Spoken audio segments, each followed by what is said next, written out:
If you really want to understand what makes someone hooked on you, you have to start by looking at what keeps the human mind engaged in anything. Think about your favorite TV show.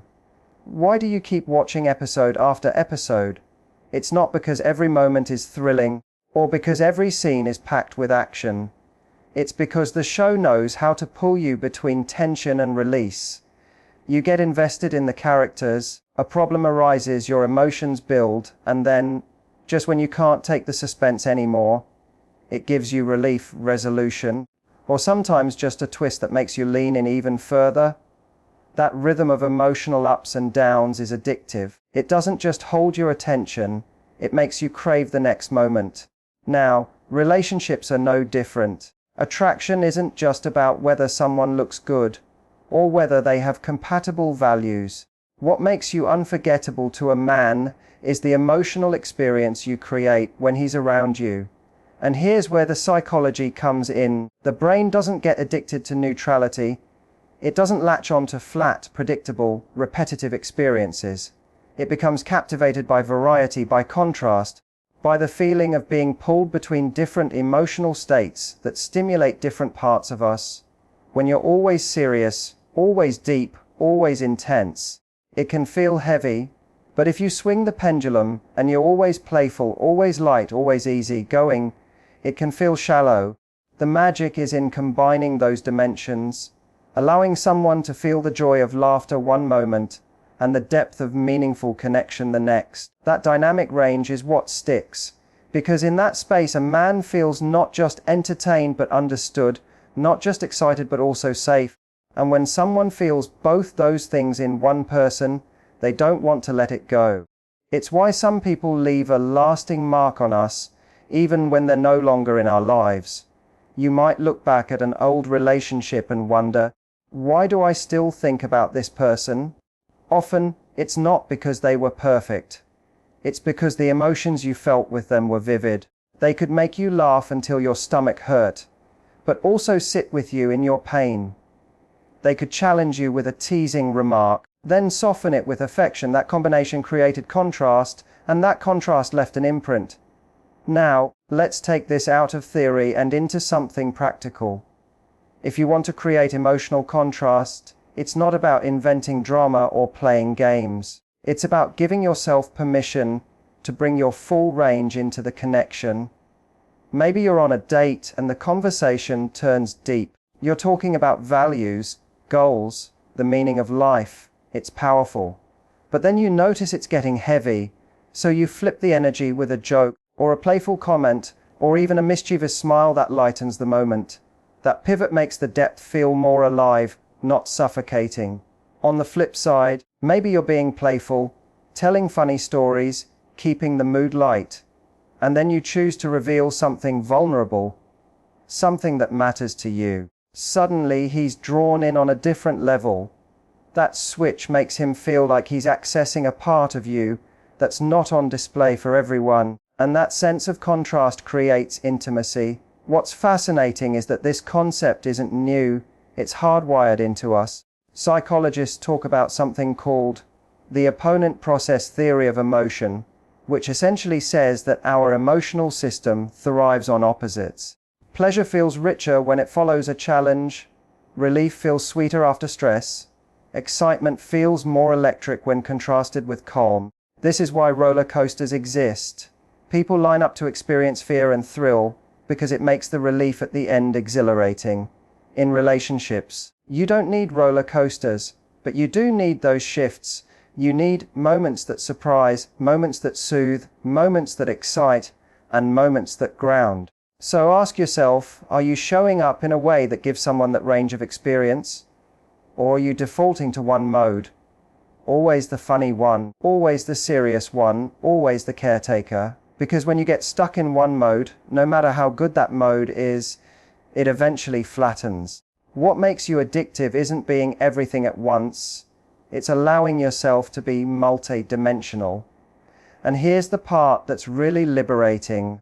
You don't have to perform or fake it. Contrast naturally emerges when you give yourself permission to be real. Real people are not one-dimensional. You have sides of you that are playful and sides that are profound.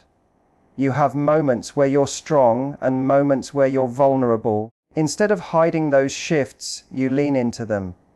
That's what creates richness in connection. That's what makes someone lean forward and think, I never know what I'm going to get with her, but I always know it's going to feel alive. If you can embody that, you won't just capture attention, you'll hold it. Because the truth is, people don't get addicted to perfection. They get addicted to feeling. And when you give a man a spectrum of feeling, when you can make him laugh, challenge him, soften him, and inspire him, then being around you doesn't just feel good, it feels unforgettable. And that's the power of emotional contrast. Perfect, let's take key point 2, the art of selective availability, and expand it into an 800-word segment in Matthew Hussey's tone: conversational, smart, psychologically grounded, and practical, flowing naturally from the last point about emotional contrast. One of the most overlooked elements in attraction is how we manage our availability. We often assume that to win someone over, we need to give them more of ourselves, more attention, more time, more effort. It feels intuitive.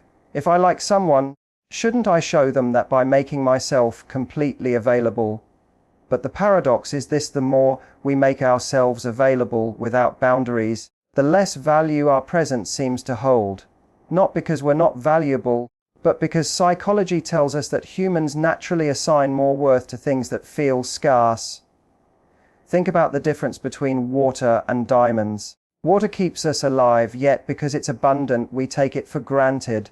Diamonds, by contrast, have no survival value, but because they are rare, people are willing to sacrifice enormously to possess them. This isn't to say you should reduce yourself to a commodity. It's about understanding the way the human mind works. When something feels like it requires no effort to obtain, our brain unconsciously lowers its perceived value. But when something requires investment, when it's not automatically ours, we lean in, we work harder, and we begin to attach deeper meaning to it. This is why selective availability is so powerful. It's not about withdrawing or playing manipulative games. It's about demonstrating through your behavior that your life is already rich, purposeful, and full before this person came into it. You are not waiting to be chosen, you are already choosing yourself, and he has the opportunity to earn a place in a life that is thriving without him. That shift changes everything. Instead of feeling like he can have your attention anytime, he recognizes that it's a privilege. And privilege, by its very nature, commands respect. Let's make this practical. Imagine someone you're dating texts you. They want to see you tonight. If you were planning to work on a project, meet a friend, or simply take care of yourself, what do? Many people would cancel their own plans out of fear of missing the opportunity. They think, if I say no, he might lose interest. But what's really happening? If you constantly rearrange your life at a moment's notice, you communicate that your time isn't valuable. Over time, this erodes the respect that attraction depends on. On the other hand, when you respond honestly, I'd love to, but I already have plans, let's do another night. You're not rejecting him. You're reinforcing the truth that your life matters. You're saying, I'm excited to see you, but I don't disappear into thin air just because you've arrived. That subtle boundary doesn't push him away. It pulls him in. Because now, being with you feels like something he has to show up for, not something he can take for granted. Now, let's connect this to psychology. There's a well-studied phenomenon called the investment principle. It suggests that we value things more when we've invested effort into them. If you've ever put together a piece of IKEA furniture, you know what I mean. The finished product might be wobbly, but because you worked for it, you feel attached to it. The same is true in relationships. When a man invests energy, whether it's planning a date, carving out time, or even working to win more of your attention, he begins to value you more deeply. Not because you manipulated him, but because effort creates attachment. Selective availability is what creates the space for this principle to take root. If you're always there, always responding instantly, always free to drop everything, you deny him the chance to invest. But when your time is given generously, yet not indiscriminately, he experiences that sense of effort. He feels the difference between when he has truly earned your attention versus when it was just handed over, and that distinction makes your presence addictive. Of course, the key here is balance. Too much unavailability can feel like rejection or indifference, and that kills connection. This isn't about withholding affection or playing hard to get for the sake of ego. It's about aligning your availability with your truth. If you genuinely want to spend time with him, you should. But if you're giving up your priorities, abandoning your passions, or shrinking your world just to orbit around his, you're not creating attraction, you're creating dependency. And dependency, in the long run, is the enemy of desire. Here's what makes this philosophy so liberating. It means you don't have to perform. You don't have to calculate every response or follow a script. You just have to live your life fully.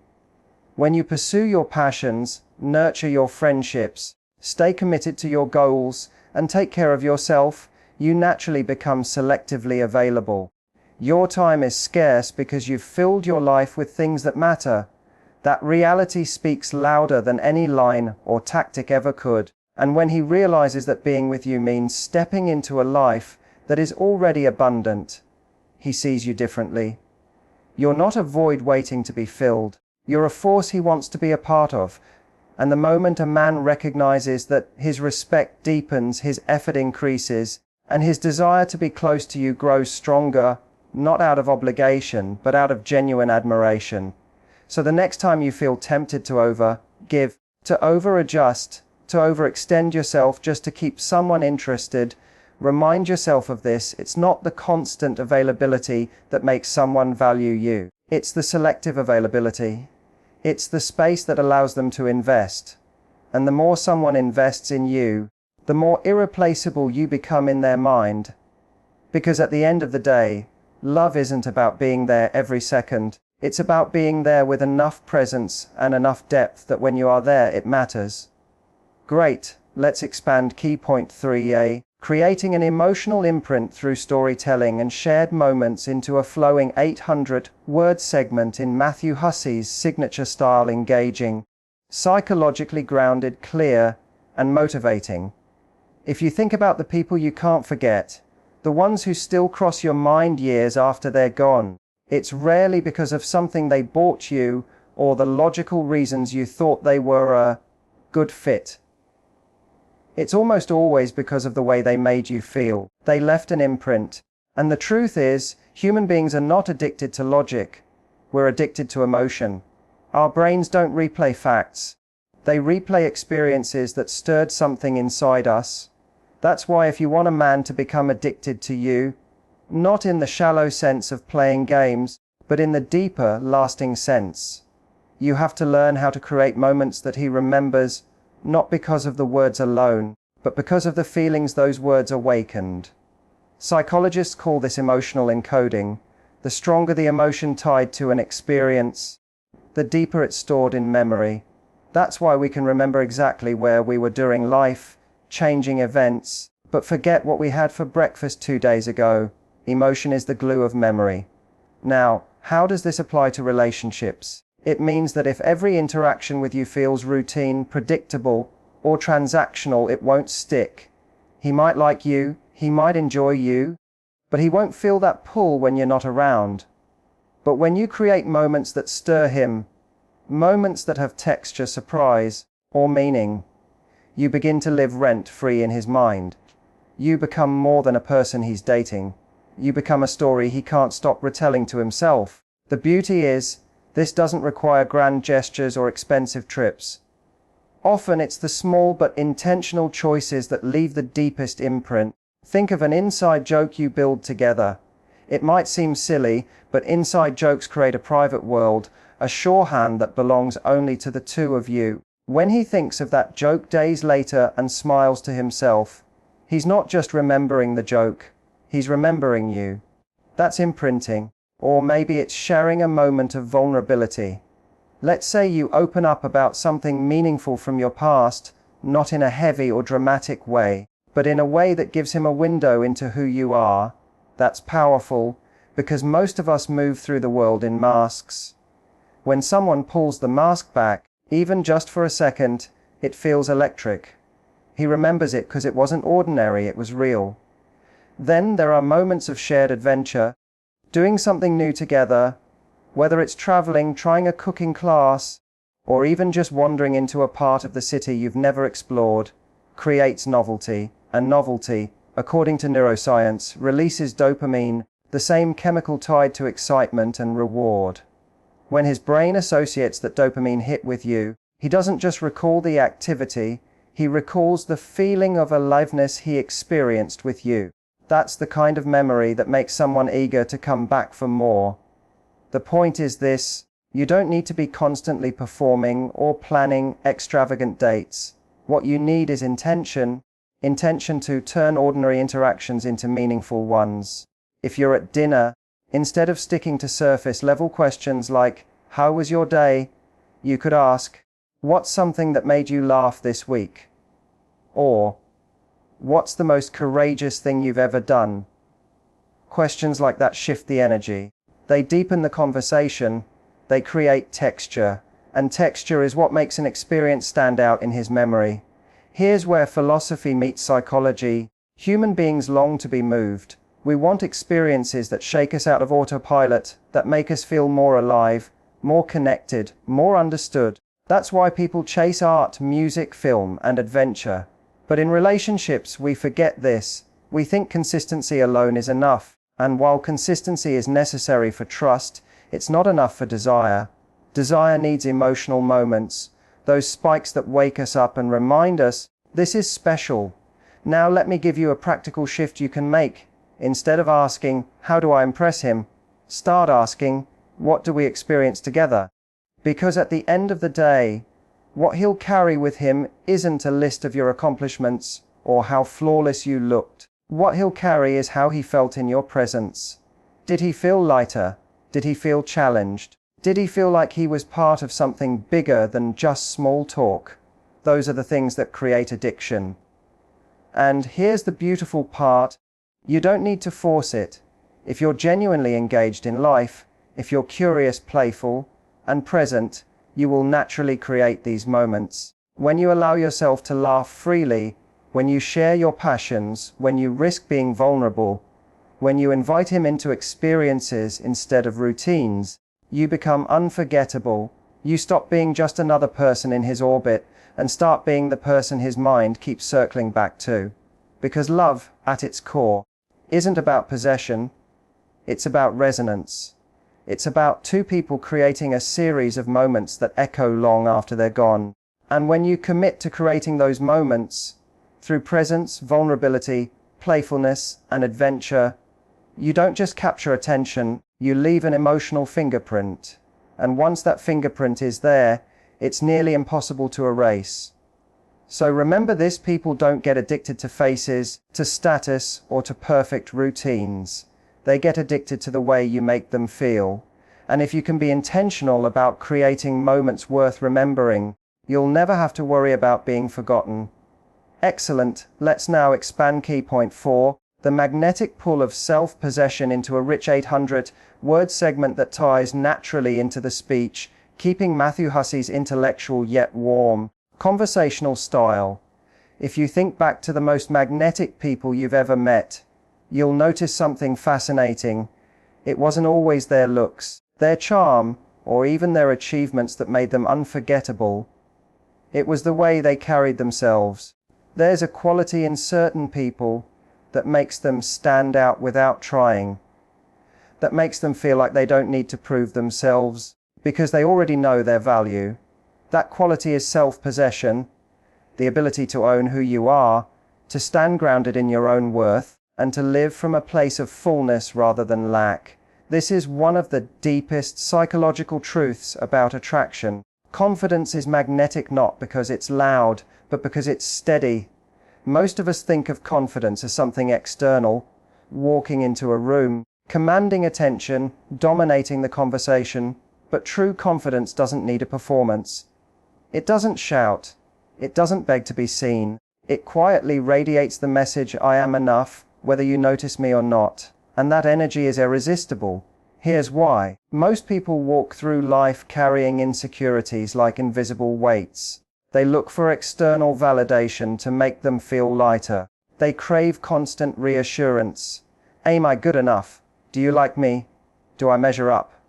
When you're with someone like that, you can feel the pull. It's draining because you sense that their self-worth is resting in your hands.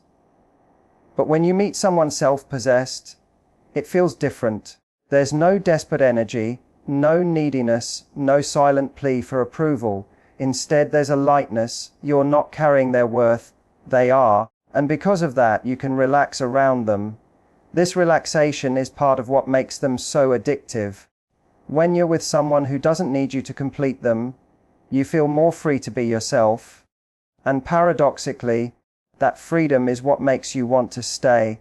This is the heart of the magnetic pull of self-possession. It doesn't force attraction, it invites it. It says, I'm whole on my own, but if you want to join me, you're welcome too. That kind of invitation is infinitely more compelling than neediness ever could be. Think of it this way. Imagine walking into a room where everyone is hungry. The air feels tense, competitive, even desperate, because everyone is trying to grab what they lack. Now imagine walking into a room where someone is already full. They're enjoying themselves, laughing, engaging, not because they need attention, but because they're already satisfied. Who are you drawn to? Always the one who feels full.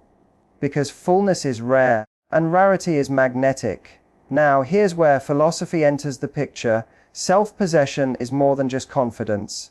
It's alignment. It's living in a way that reflects your values, your passions, your standards. It's refusing to betray yourself for approval. When you live this way, you don't just attract others. You attract the right others.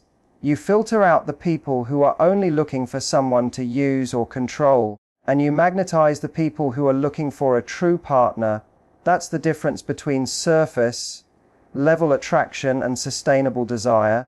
But let's make this practical. How do you actually embody self-possession? You start by drawing boundaries.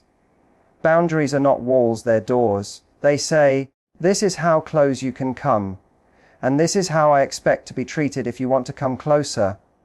Without boundaries, you lose yourself in relationships. And when you lose yourself, you lose the very thing that made you attractive in the first place. You also embody self-possession by cultivating your own life. Pursue your passions, nurture your friendships, take care of your body, build your career, fill your life with things that matter, so that when someone steps into it, they're stepping into a world already alive with purpose. That's intoxicating. A man doesn't become addicted to you because you orbit around him. He becomes addicted because you have your own gravity, and he feels pulled into your orbit. And finally, self-possession means being at peace with imperfection. The most confident people are not flawless. They're simply comfortable being seen as they are. They don't crumble when someone doesn't like them, because they know their worth doesn't hang on external approval. This is liberating for both you and the person you're with, because instead of constantly trying to perform, you can simply be, and being yourself fully is the most attractive thing you'll ever do. When you bring all of this together, the emotional contrast we talked about earlier, the selective availability, the creation of unforgettable moments, what ties it all together is self-possession, because without it, those other things become tactics. And tactics without authenticity fall flat. But when they flow from someone who is truly self-possessed, they don't feel like tactics at all. They feel like truth.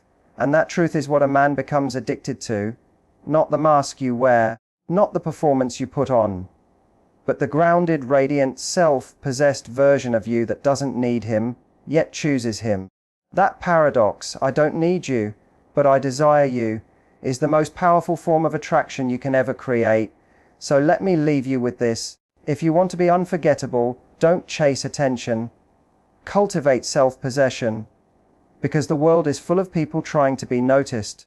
But the rarest person in the room is the one who doesn't need to be noticed to feel whole. And that person, the one who already shines without anyone else's approval, is the one everyone can't help but notice.